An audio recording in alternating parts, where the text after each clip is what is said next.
I thank God for this wonderful opportunity. ఈ చక్కని అవకాశాన్ని బట్టి దేవునికి నేను కృతజ్ఞతలు చెల్లిస్తున్నాను. I really consider it a great privilege to share with you all what God has in my heart, what God has given me in my heart. దేవుడు నా హృదయంలో ఇచ్చిన మాటని మీ అందరితో నేను పంచుకోవడానికి నేను ఎంతో ఇష్టపడుతున్నాను. ఇది నా ధన్యత.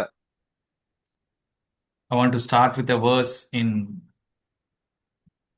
Epistle of John, 1 John chapter 2, verse 6. You can read, brother. మొదటిగా నేను యోహాను రాసిన మొదటి పత్రిక 2వ అధ్యాయం 6వ వచనంతో మొదలు పెట్టాలనుకుంటున్నాను. అది మనం ఒకసారి చదువుకుందాం. ఆయన యందు నిలిచి ఉన్నవాడనని చెప్పుకొనివాడు ఆయన ఎలాగు నడుచుకొనెనో అలాగే తానును నడుచుకొన బద్ధుడై ఉన్నాడు. మనం ఆయన యందు ఉన్నామని దీని వలన తెలుసుకొనుచున్నాం. The Living Bible translation says like this: anyone who says he is a Christian should live as Christ did. Living bible అనువాదంలో అయితే ఈ వచనం ఏ విధంగా చెప్తుందంటే, ఎవరైనా సరే తనను తాను ఒక క్రైస్తవుడిని అని చెప్పుకుంటున్నట్లయితే తను క్రీస్తు జీవించినట్లు జీవించాలి. So this verse comes as a great challenge to each one of us. ఈ వచనం మనందరికీ ఒక గొప్ప సవాలుగా ఉంది. So many of us might be thinking this is an impossible standard. మనలో బహుశా అనేకులు ఇది జీవించడానికి చాలా ఉన్నతమైన ప్రమాణం అని అనుకుంటూ ఉండొచ్చు. So when I heard it for the first time, I felt, oh, how is it even possible? నేను మొదటిసారి ఈ విషయం గురించి విన్నప్పుడు ఇది అసలు ఎలా సాధ్యం అని ఆలోచించాను. Yes, it is an impossible standard if we try to keep it with our own strength.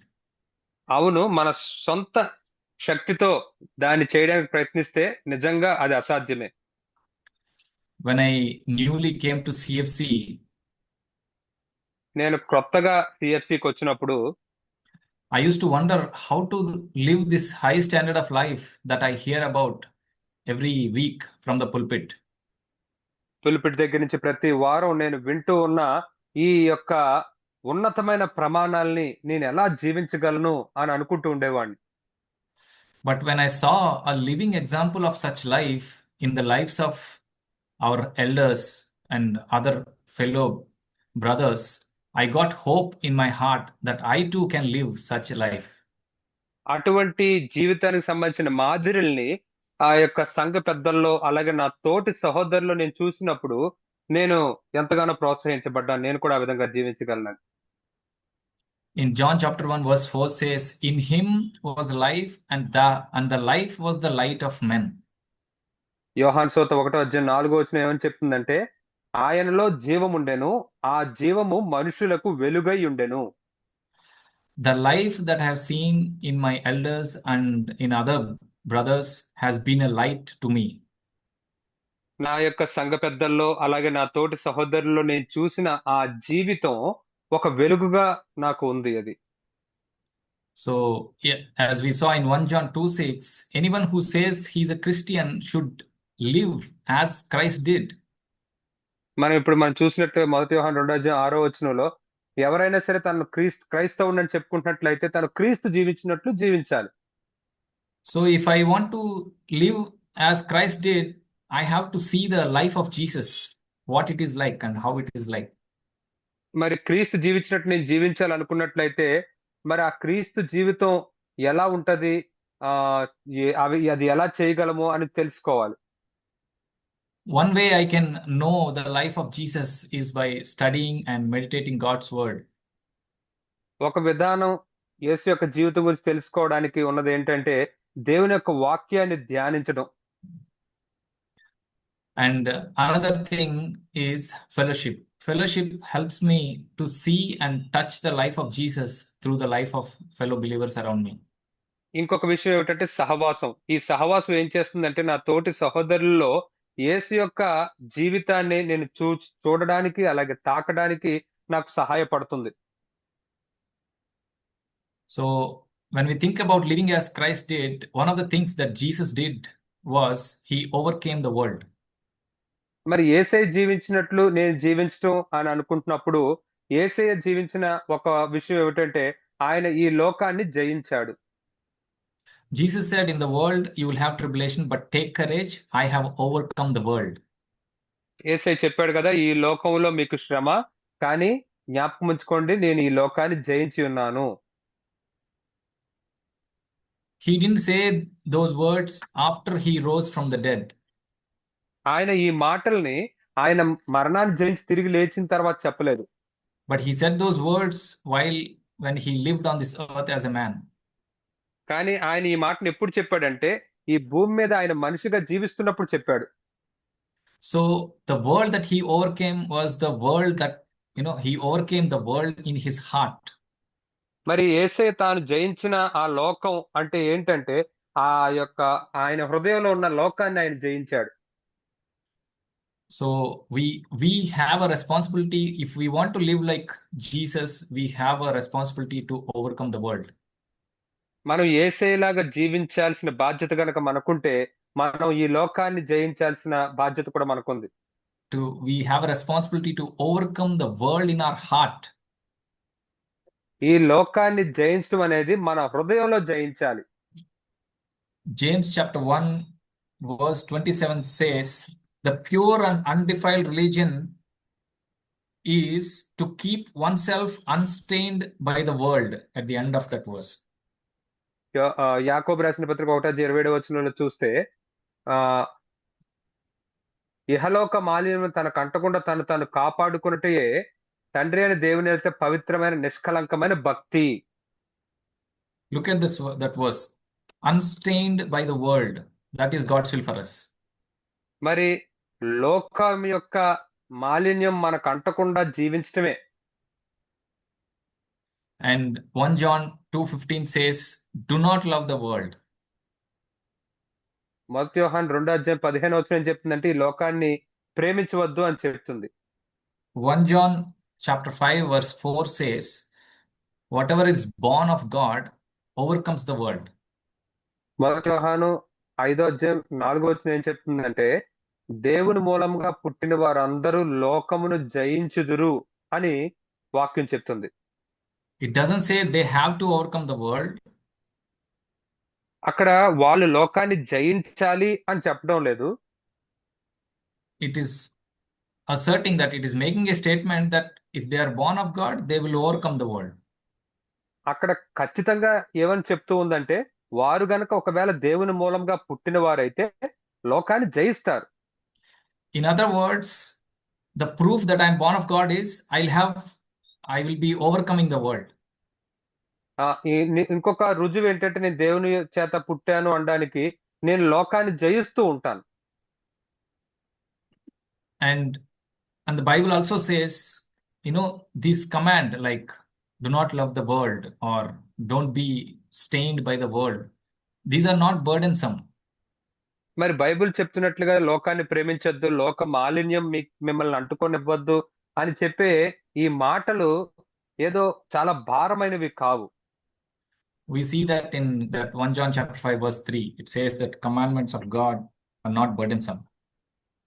ఆ మాటను మనం ఆ పై వచనంలోనే మొదటి యోహాను 5:3 చూస్తాం, దేవుని యొక్క ఆజ్ఞలు భారమైనవి కావు. But why they become burdensome? Probably because we are not seeking it for the right reason. కానీ అవి ఎందుకు భారమైనవిగా అవుతున్నాయి దేవుని యొక్క ఆజ్ఞలు అంటే, మనం సరైన కారణంతో వాటిని మనం వెతకటం లేదు, పాటించటం లేదు కనుక. So there is a familiar passage in the Gospels which is like a picture of overcoming the world. మరి ఈ లోకాన్ని జయించడానికి సాదృశ్యంగా ఉన్న ఒక ఇటువంటి దానికి సంబంధించిన ఒక లేఖన భాగాన్ని మనం సువార్తల్లో చూడొచ్చు. It's about Peter walking on the water. అది పేతురు నీటి మీద నడుస్తున్న సందర్భం. So it's in Matthew chapter 14. Brother, can you read from verses 26 to 29? Okay brother. మత్తయి సువార్త 14:26-29 వరకు ఒకసారి మనం చదువుకుందాం. ఆయన సముద్రం మీద నడుచుట శిష్యులు చూచి తొందరపడి భూతము అని చెప్పుకొని భయము చేత కేకలు వేసిరి. వెంటనే యేసు ధైర్యం తెచ్చుకొనుడి, నేనే, భయపడకుడి అని వారితో చెప్పగా, పేతురు, ప్రవ్వా నీవే అయితే నీళ్ల మీద నడిచి నీ యొద్దకు వచ్చుటకు నాకు సెలవు ఇమ్ము అని ఆయనతో అనెను. ఆయన రమ్ము అనగానే పేతురు దోణి దిగి యేసునొద్దకు వెలుటకు నీళ్ల మీద నడిచెను గాని. So the disciples thought it was a ghost. శిష్యులు ఏమనుకున్నారంటే అది భూతం అనుకున్నారు. So they know a natural man cannot walk on the water, so they thought it must be a ghost. మరి స్వభావ సిద్ధంగా ఒక మానవుడు నీటి మీద నడవలేడనే విషయం వారికి తెలుసు కాబట్టి వాళ్ళు ఖచ్చితంగా అది భూతము అని అనుకున్నారు. And they were least expecting Jesus to come walking on water. అయితే యేసు నీళ్ల మీద నడుచుకుంటూ వస్తాడు అనే విషయాన్ని అసలు ఏమాత్రం వారు ఊహించుకోలేదు. Because the disciples knew Jesus to be an ordinary man. ఎందుకంటే యేసే ఒక సాధారణమైన మనిషి అనే విషయం శిష్యులకు తెలుసు. They didn't knew him as God. They needed a revelation to know that he was also God. వాళ్ళకి ఆయన మనిషి అనే తెలుసు గాని ఆయన దేవుడు అనే విషయం వారికి తెలియదు గనక ఆయన దేవుడు అనే ఒక ప్రత్యక్షత వాళ్ళకి అవసరమై ఉంది.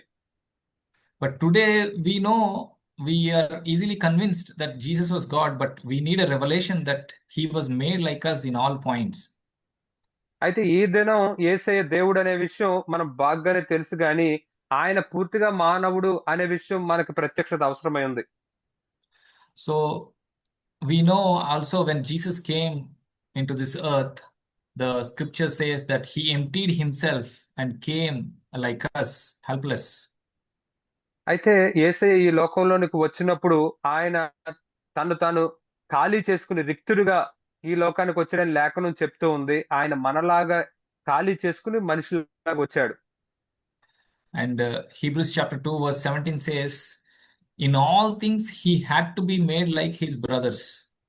హెబ్రీయులకు రాసిన పత్రిక 2:17 ఏం చెప్తుందంటే ఆయన అన్ని విషయాల్లో తన సహోదరుల వంటి వాడు కావాల్సి వచ్చింది అనే మాట మనం చూస్తాం.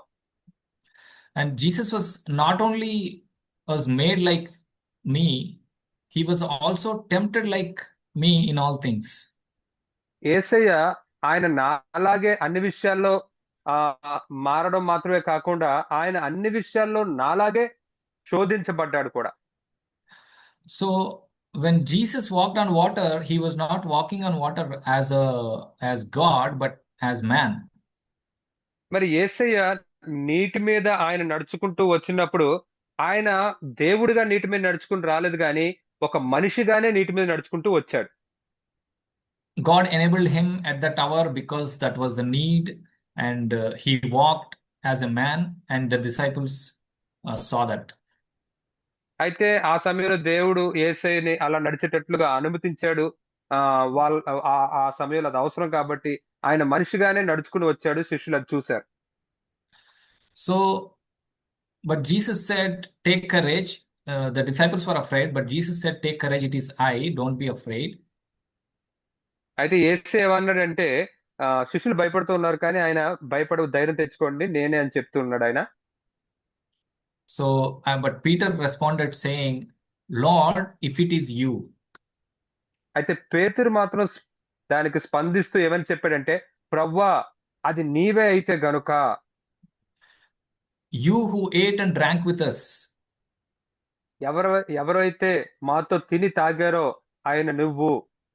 You who walked with us, slept with us, you who lived a normal life, like you who are 100% man. మాతో నడిచి మాతో కలిసి పడుకొని 100% ఒక మనిషిలాగా జీవించిన మాతో ఉన్న నీవైతే. If it is you, నీవే అయితే గనుక. Lord, command me to come to you on water. ప్రవ్వా నేను కూడా నీ యొద్దకు నీటి మీద నడుచుకుని వచ్చినట్లుగా నాకు ఆజ్ఞిమ్ము అని అడిగాడు. So what made Peter to desire to walk on water? మరి నీటి మీద నడవాలి అనే పేతురు ఆశపడేటట్లు చేసింది ఏంటి? Nothing but he saw Jesus walking on water. యేసయ్య నీటి మీద నడవడం చూశాడు గనుక, అది తప్ప ఇంకేమీ కాదు. Not only just he saw Jesus walking on water, he knew that he was a man and he walked on the water. యేసయ్య నీటి మీద నడవడం చూడడం మాత్రమే కాదు, ఆయన ఒక మనిషి అయ్యుండి నీటి మీద నడిచాడు గనుక తను అలా అడిగాడు. So today, when the scripture says, he had to be made like his brothers in all things, and he had been tempted in all things just as we are, yet without sin. That should give me a desire. Lord, I want to walk in this world like that. I want to overcome this world. ఆయన మనలాగా అయ్యాడని, మనలాగా అన్ని విషయాల్లో శోధించబడ్డాడని లేఖనం చెప్తున్నప్పుడు అది మనకేం చూపించడానికి ప్రయత్నిస్తుందంటే, మనం కూడా నేను ఆ విధంగా జీవించాలి అని ఆశపడాలని లేఖనంలో ఆ మాట రాయబడింది. So, one thing I want to mention here is it's not only that we want to do what Jesus did, we have to understand that is it God's will for me, that God wants me to follow me, follow Jesus in this area. యేసయ్య ఏం చేశాడో అదే నేను కూడా చెయ్యాలి అనేది కాదు, కానీ నేను అది చేయడం దేవుని చిత్తమా కాదా, ఈ పలానా విషయంలో నేను ఈ విధంగానే వెంబడించాలా లేదా అని నేను కనిపెట్టాలి దేవుని యొద్ద. Because many times when we talk about following Jesus, most of the times or outside we hear that following him in his ministry, mainly miracles or doing a lot of things. మరి యేసయ్యని వెంబడించడం, యేసయ్యలాగా జీవించడం అంటే బయట చాలా మంది క్రైస్తవులు అనుకుంటున్నట్లుగా ఏదో ఆయన పరిచయం చేసినట్టే పరిచయం చేయాలి, ఆయన అద్భుతాలు చేసినట్లే నేను అద్భుతాలు చేయాలి అని అనుకున్నట్లుగా కాదు దాని అర్థం. So we have already seen what is God's will for us. God's will for us is that we are not stained by the world, unstained by the world. మరి దేవుని చిత్తం ఏమిటో అనేది మనం ఇప్పుడే ఇంతకు ముందు చూసాం. అదేంటంటే మనం ఈ లోక మాలిన్యాన్ని మనకు అంటుకోనివ్వకుండా మనం జీవించాలి. So many times it is a comfort to know that Jesus was tempted in all points as I am. మరి చాలా సార్లు యేసయ్య నేను శోధించబడినట్లే శోధించబడ్డాడు అని తెలుసుకోవడం ద్వారా ఎంతో ఆదరించబడుతూ ఉంటాం. But if we stop there, then we cannot make any progress.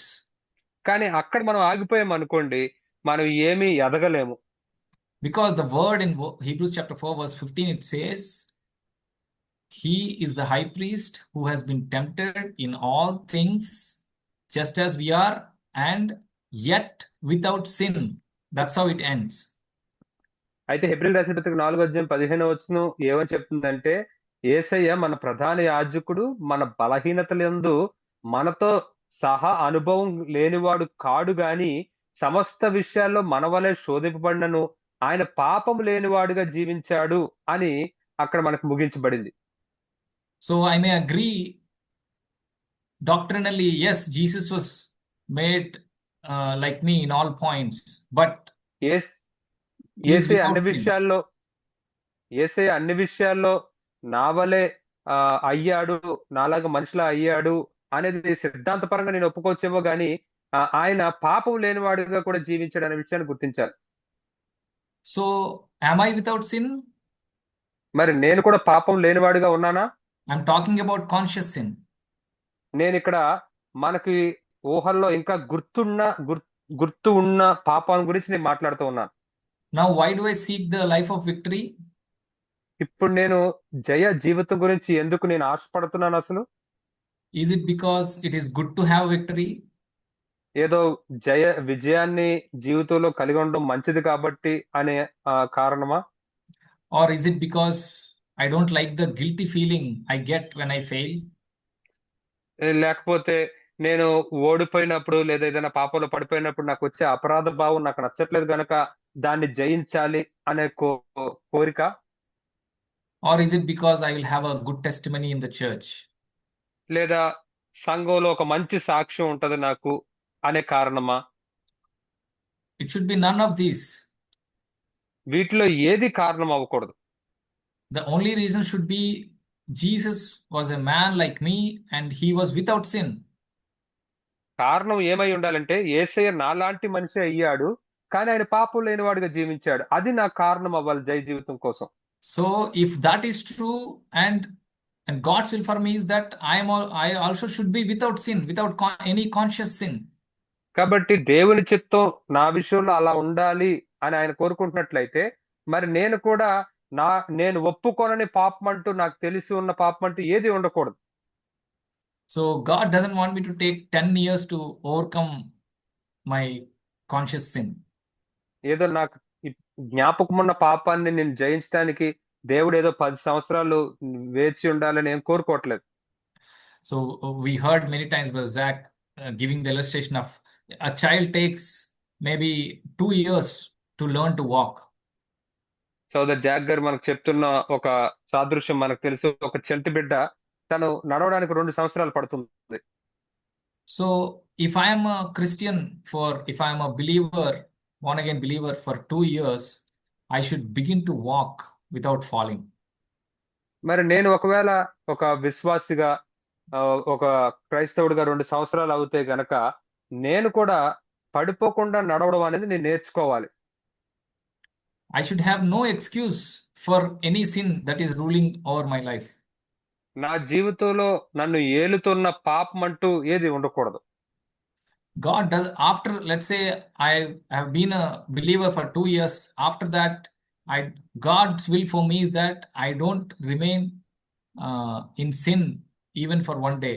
God's will for me is that sin should not rule over me even for one day.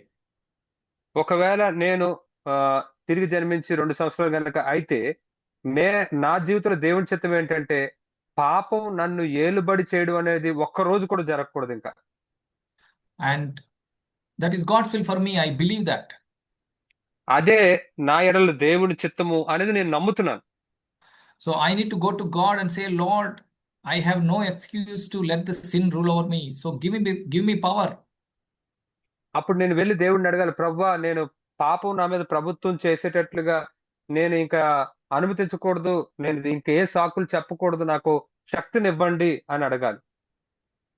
I don't want to take long time to overcome the sins that I know that there are in my life.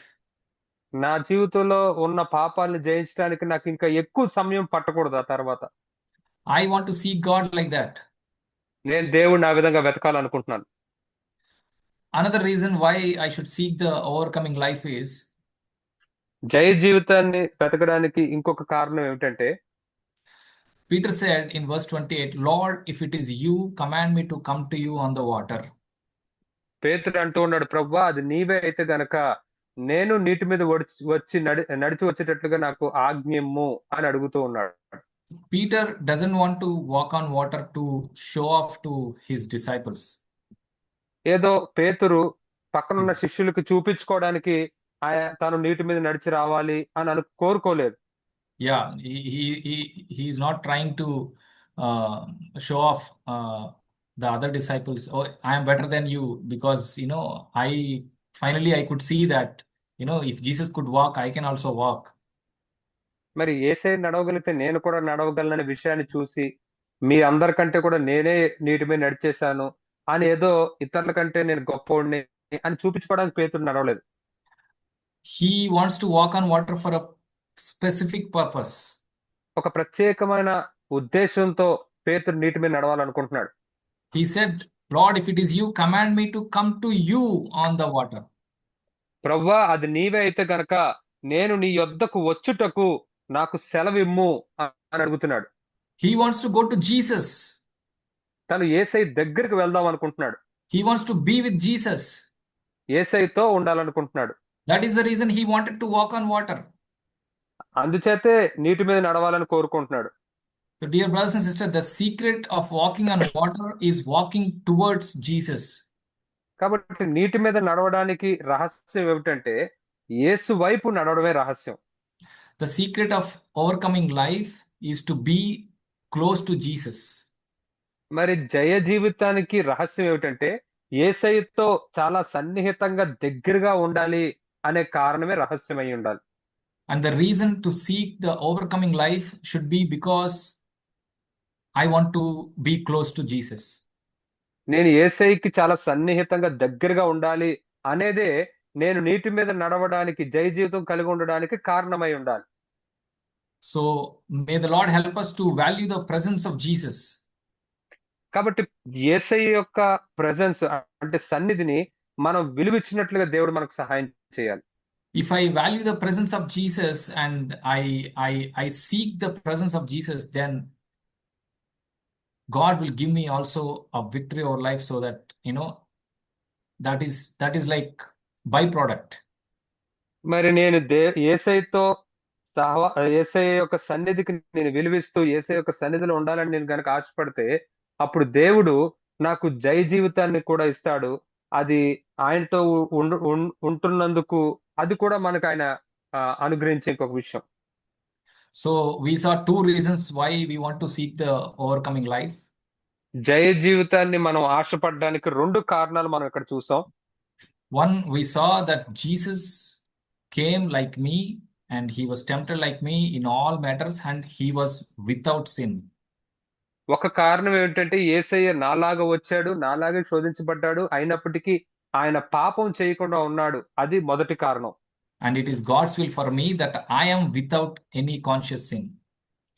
అలాగే నాకు తెలిసిన పాపం నేను ఒప్పుకోకుండా నాలోనే ఉండిపోయిన పాపం అంటూ ఒక్కటి కూడా ఉండకూడదు అనేది దేవుని యొక్క చిత్తం. And the second reason we saw that, we want to seek the overcoming life because we want to be with Jesus. రెండో కారణం మనం ఏం చూసామంటే మనం యేసయ్యతో ఉండాలి అనే కారణమే జయ జీవితానికి కారణమై ఉండాలి. So may we seek the Lord to give us the Holy Spirit who helps us to value the presence of Jesus. యేసు యొక్క సన్నిధికి విలువిచ్చేటట్లుగా పరిశుద్ధాత్ముడిని మనం వెతకాలి.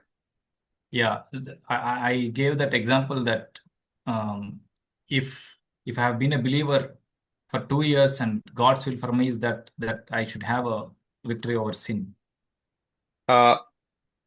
ఒకవేళ నేను 2 సంవత్సరాలుగా ఒక విశ్వాసగా ఉంటే దేవుని యొక్క చిత్తం నా ఈ విషయంలో ఏంటంటే పాపం మీద జయం నాకు ఇవ్వాలనేది ఆయన చిత్తం. So I wanted to know that I did not started overcoming sin just in 2 years. అయితే నేనేదో 2 సంవత్సరాల్లోనే పాపాన్ని జయించడం నేను మొదలు పెట్టలేదు. So but God has showed me the truth that is his will for me is not to take a long time to overcome any sin that I am aware of. అయితే దేవుడు నాకు ఏం చూపించాడంటే నాకు తెలిసిన పాపం అనేది ఏదైనా ఉంటే దాన్ని జయించడానికి నాకు ఎక్కువ సమయం పట్టాల్సిన అవసరం లేదు అనే విషయాన్ని ఆయన నాకు చూపించాడు. So I just want to clarify that I did not have victory over sin just in 2 years. ఏదో నాకు 2 సంవత్సరాల్లోనే పాపం మీద జయం వచ్చేసింది అని నేనైతే చెప్పడం లేదు ఇక్కడ. అది నేను స్పష్టం చేయాలనుకుంటున్నాను ఇక్కడ. Yeah. Thank you. Thank you.